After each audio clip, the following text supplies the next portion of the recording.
महाराष्ट्र के उप मुख्यमंत्री अजित पवार के चार्टर्ड विमान की आपात लैंडिंग के दौरान दुर्घटना की जगह से प्रत्यक्षदर्शियों की प्रतिक्रिया सामने आई है।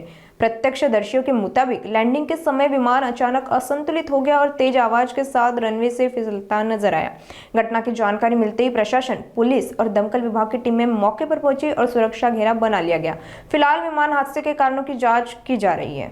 पहिल्यांदा ते आलेलं विमान आणि पहिल्यांदा असं वरून गेलतं तेव्हा ते चांगलं होतं। नंतर आम्ही घराच्या बाहेरच होतो। आम्ही गुरांना खायलाही टाकलं आणि घरानंतर आलो तर आम्ही बाहेर होतो आणि ते विमान गेलेलं असं खालून आलेलं आणि खालून असं ते खालून आलं आणि ते बरोबर वरती जायचं ते असं खाली त्याला अटॅक झालं। ते बरोबर म्हणजे 8:45 तेव्हा वाजलेल्या आणि त्याचा म्हणजे आम्ही पाहिलं पण एवढा मोठा त्याचा असा स्फोट झाला ना ते आमच्या घरापर्यंत आला।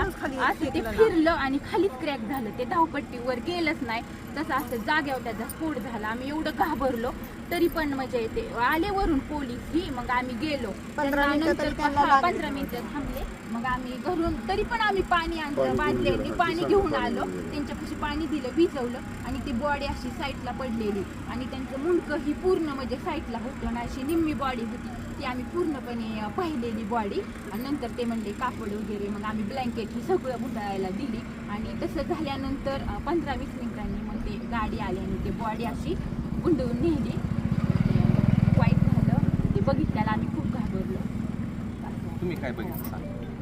तेच बघितलं ते येऊन खाली कोसळलं आणि मुलं जायची वेळ नेमका टायमिंगच्या वेळ होता 8:45ला। खाली कोसळला असा भडका झाला, चाक येऊन माझ्यापर्यंत आलं तिथं घरापाशी। काही आम्ही घाबरलो, पोरंही आम्ही पळत सुटलो पण काहीच उपयोग नव्हता तोपर्यंत। ते पर्यंत सगळं हे झालं होतं, बस्ट झालं होतं त्याचा। आम्ही म्हणजे काहीच करू शकलो नाही, आता फक्त पाहिलेलं जागेवरच गेले.